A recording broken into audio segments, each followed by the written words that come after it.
Paul George, what is his best decision? So on a Sunday, Keith Pompey, Philadelphia Inquirer, Sixers beat reporter, had a column up kind of looking ahead to free agency. In this column, he wrote, quote, according to league sources, Los Angeles was, I'm going to put emphasis on was, that's my own emphasis, wasn't willing to offer George more than the 3-year, $152.3 million extension it gave to Kawhi Leonard. However, the 34-year-old is eligible to receive a 4-year, $221 million contract. The Sixers and other suitors can offer up to a 4-year, $212 million contract.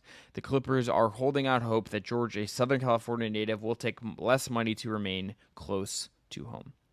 So, Brendan, I'm going to just give you my take here, and you tell me how crazy this sounds. I think Paul George, if the Clippers, in fact, are not going to just give him the 4 years and the money and all of that, if they're not going to acquiesce financially, yeah, unless Paul George really just wants to live in LA, the next 4 years, and obviously he can live there most of the year anyway. I understand being home all year sounds awesome. LA, the NBA players love LA, all that stuff. Podcast studio. Yeah, I was going to make that joke, and I thought you would roast me for it, so I didn't want to make it, so god damn it. No, I'm mostly making the joke to roast it, because I do see it out there sometimes, and it's it's kind of just a room with some decorations. I think they could probably recreate that in Philadelphia. Yeah. It's just funny when I see the references, and it's Pat Bev Studio is probably available, Half the Fox News shows are shot from these people's basements now. It's 2024. These guys can do a friggin' digital podcast, I think, anywhere. Yeah, they don't need to be near the Wave Studios. That's right. So here's my point. For Paul George, if the end goal here is win a championship, but let's just assume the North Star is, I want to win a championship. I want to get one ring before this is all said and done. Is the best option for him not the much weaker conference, playing with Joel Embiid, and playing with Tyrese Maxey, where they can cover up some of his offensive ball handling stuff that we know is kind of one of his limitations. There's going to be large chunks of the regular season where Embiid is out, where he gets to be the guy still. His skills will be perfectly suited to perfectly fit between those two guys, and he gets to make a lot of money still. That just feels like maybe I'm just Daryl Moreying here and trying to talk myself into this, but this just feels like if the Clippers are really not willing to give him the money he wants, Philly just seems like such a perfect fit for Paul George for this next year's career, and his goals and where he's at age-wise in his career aligns perfectly with the urgency of having Joel Embiid as your best player. I think this just makes so much sense as a thing that could happen. I know it's obnoxious when I do this, but I can take a little bit of a victory lap here too, right? I mean, I've been saying it. When there's smoke, there's fire with this stuff. Why did he not sign an extension until now? It's it was supposed to happen. Kawhi said it at the podium of his own press conference that Paul was coming next, and it never happened. So the fact that we're even here means everything's on the table, right? I mean, of course you have to consider it realistically. As far as what he wants, I mean, I just didn't have on my bingo card on May 27th, 2024, that in the universe there would be more positive vibes out in the universe that Donovan Mitchell was signing an extension than Paul George. I mean, it is the tables have turned with if the Clippers are kind of cheaping out. That is noteworthy. Even if PG stays, these owners get a reputation in one direction or the other, and then we kind of just ignore when they don't follow that reputation anymore. Yeah. When the cheap ones spend or when the not cheap ones don't spend. The Nuggets are a really damn expensive team. Remember when they traded everybody away all the time? This stuff does flip the other way, and I think that's kind of what we're seeing. But when Herb Simon spends, I promise I will give him credit, but I'll wait. Oh, well, he's gonna, he has a little bit of a cash cow on the WNBA side right now, so That's true. maybe he's feeling good. Okay, so I don't even know if Philly has to give him a max to make this worth it. If all that's treated as total money, right? The yearly almost doesn't matter right now because this is probably the last big contract he'll ever get. So if all that's on the table is 152, Maybe they go up a little bit, although I don't know about the politics with Kawhi. That's always one of those things with every team, not just this one. Which star makes more money and how much of an FU does that feel like to the one who's making less? But let's say they go up a little bit.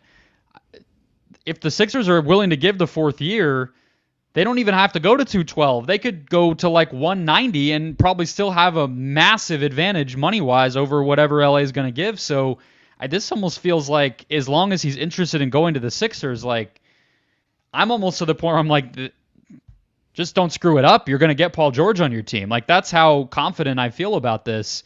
I don't think we have any reason to believe he has any particular attachment to Kawhi. I don't know about his relationship with James Harden. They just lost in the first round again. Why would he have, outside of just the roots in the area, like what other reason would he have to stay there? The basketball situation's worse. The money's going to be worse. Go give him the red, white, and blue jersey. I think it's over. I think this Philly team could just be awesome next year. And what else they could do if they could get him to come in at a little less than max and manipulate this, which I'm sure Daryl Morey would do. Like this team could be awesome. I mean, this team could be amazing. And Brendan, the other thing that came up here that that has piqued my interest, and I wonder what else could be coming with the Clippers is Mark Stein has his one of his weekly news dumps come out, and he said the Clippers. He said, "quote The Clippers, I'm told, should be added to the list of teams that could emerge as a suitor for potential free agent Chris Paul." He had earlier this week that the Lakers and the Spurs have been mentioned as Paul suitors. And obviously you would wonder, okay, if Chris Paul goes to the Clippers, I don't know if Russell Westbrook is going to be on the Clippers next year. I feel like, personality-wise, I don't think they hate each other or anything. No, but it's like overlap of like... Chris and James do, though, which is that's what I was like, what the hell's going on there? Yeah. Yeah, we don't... When I read that, I had the Chris Paul... like the really exaggerated laugh, and then where he and then he like stops laughing and he walks off the court. You may know a gif I'm talking about, that moment where he's like laughing and like fake laughing. Yeah, it's great stuff. Russ, but like to me, I know Mark Stein mentioned the Russ thing. Russ was like their backup power forward last year, so I'm not as worried about the fit from that standpoint. But my point was sort of more. I think it feels like this Clippers team is gonna like sneak. Like I think the seeds. I think you saw this more than me. I think the seeds of like a Clippers like reinvention is maybe a strong word, but like retooling is like very much on the getting table. A lot worse. I think might be the phrase you're looking for. Okay. I was trying to be kind because they're still gonna like imploding. I think is another term you could use. If they don't have Paul George on this team next year, and you go into next season built around whatever they can salvage plus. Harden injured Kawhi Leonard and old James Harden, who can't really like produce every night anymore, they're going to be a below 500 team, I would think. Oh boy. In a new. Okay, well, I also just the Clippers side of it, whatever. Yeah. Almost like I have a question on the Philly side though, and then I have another couple of teams for PG before we get out of here. Okay. Would you rather have Jimmy or Paul George if you were the Sixers? PG. Yeah, I think so because of the shooting. The shooting? Jimmy and Joel kind of occupy similar spaces, whereas PG could just kind of space it out.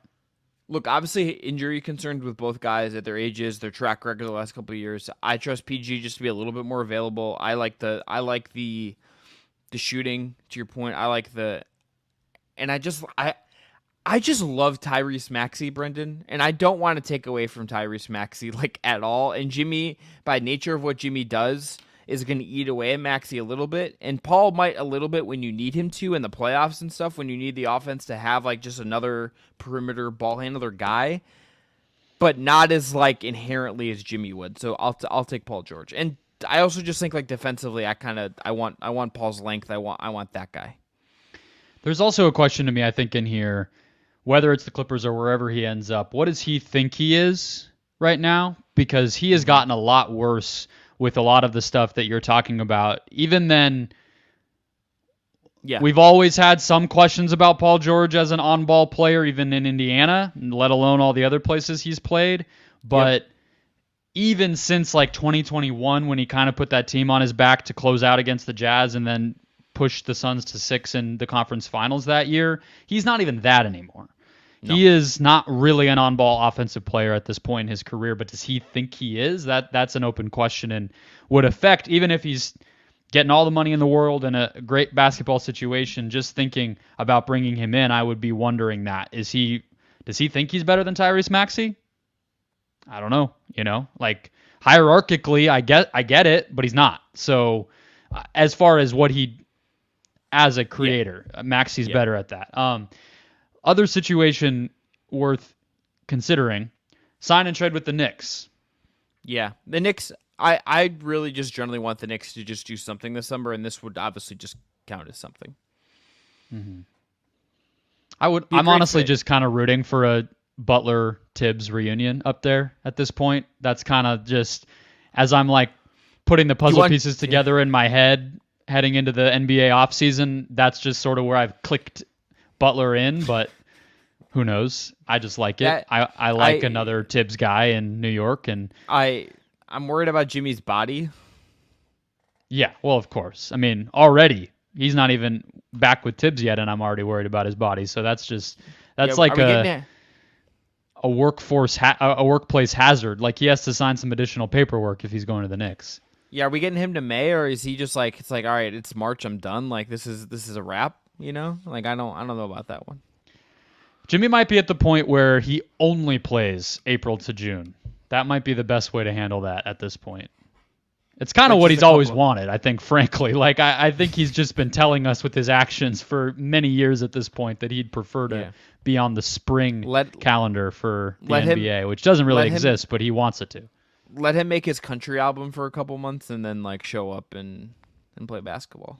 I mean, great positive dude. I'm happy to have him around the locker room. I just don't really want him putting any more miles on until game 1 of the first round. The energy of adding Jimmy Butler to that energy on the Knicks team would be like the motherfucker energy coming out of that team. They might win 50 games just on like the fuck you energy, honestly. That's what I'm saying. Yeah, people have talked about Paul George with the Magic. I don't really love that fit, and I don't think he's going to go to Orlando. Other teams, I mean, the Rockets, like they're going to keep pushing that could be fun. I think they probably have some higher targets, and maybe they wouldn't be in a rush to blow up their young core for somebody if it's only a Paul George caliber player, but that would be kind of, I'll tuck that one away. People have mentioned a Thunder reunion. I just think if he's actually available, which I think we're on the same page, he definitely could be had, there's going to be more of a bidding war. He's not just going to end up in Philly, no questions asked. Because again, like, okay, I'm saying they don't have to give the max. What if another team frees up the space to offer that? And then now Philly's being pushed in a direction, and it gets kind of messy. So can I give you a place I don't think he would go, but I just want to like ask you to see what you think about the fit without having thought about the math?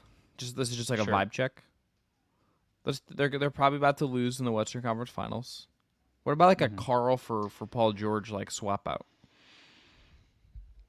I don't hate it, but I also believe in Jade McDaniels a lot, so yeah, I'm just saying like let's double down on that strength. Become. Yeah, I'm just saying like let's double down on that strength. I don't hate it. It would be Steve Ballmer likes that idea. He'd like to get something back. That would be nice. Yeah, even if it's Karl Towns. It's a name. Problem is, Karl Towns is making about the same as what he's not giving Paul George right now, so it's not really a financial money saver. You can say he's younger, Sure, by what, like 5 years, something? No, more than that. Yeah. More than that. Towns is only like 28. Yeah. Feels like he's just been around forever because these guys come to the league so young now. Like at some point, Brendan. Karl Anthony Towns feels like he's been in the NBA for 15 years. I agree completely. Yeah, but like it's at some point we're gonna like in like 10 years we're gonna like look down and we're gonna be like Cooper Flagg's 35 and we're gonna be like he's 26. And you're gonna be like, what? Yeah, it's gonna be weird. Victor Wembanyama. Yeah, Luka. Yeah, Luka. Luka's a perfect example. Luka is about to make his second conference finals. We've seen him in the playoffs and all these awesome games forever. He's like 2 years younger than I am, and I mean obviously that age kind of works that way, but it's still crazy. He plays Overwatch like someone who's 2 years younger than you is what I would add to that as well. Yeah. I just kind of enjoy. I framed that as if there was a chance he might catch up, and he's not gonna. I mean, you don't know the hookah. If they win the title, the hookah consumption that he might partake in for like a month, like could catch him up in terms of like of the lifestyle. Just a thought. But we're gonna end there. Whole bunch going on in the world of the NBA. WNBA stuff left. We're overdue for a WNBA catch-up. So when Brendan and I link up next week, that's going to be on the docket, I think, for sure. But 2-3-0 conference final series. Who would have thought? Mike Brown, I guess the Kings are going to Kings. And what is best for Paul George? That is all what we talked about today on the Just Basketball Show. Check out BetMGM. Use our promo code JustBasketball to get up to $1,500 in bonus bets. Brendan and Wes Goldberg, our guy, back with you Wednesday. Wes and I with you on Friday. Until next time, this has been the Just Basketball Show for Monday, May 27th. Hope you in the States had a great Memorial Day weekend. Until next time, hope you enjoyed the hoops.